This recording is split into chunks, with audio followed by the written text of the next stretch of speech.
Jenner's Justice. Written by Tia Didmon. Narrated by Tom Morris. Jenner's Justice. Copyright 2022. Tia Didmon. All rights reserved. This book or any portion thereof may not be reproduced or used in any manner whatsoever without the express written consent of the publisher, except for the use of brief quotations in a book review. This is a work of fiction.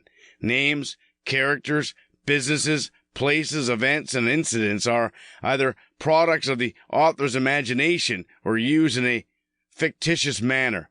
Any resemblance to actual persons, living or deceased, or actual events is purely coincidental. Tia loves hearing from her reader, so please contact her at tiadidmon.com. Chapter 1.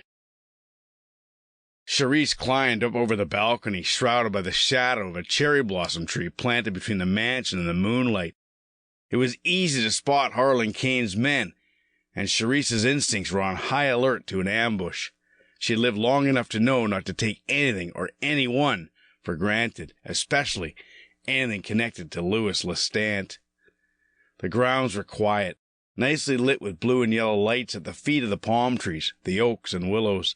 The guards had been easy enough to avoid, with one at the front gate and two patrolling the property. Arrogant? Charisse thought. Comfortable in his place of power. Good. Charisse slid the little backpack into the space between the doors to slide it open. She'd researched the frame, making sure beforehand that it was a perfect fit. She could have used her superior strength, but didn't want to chance the sound would alert a guard.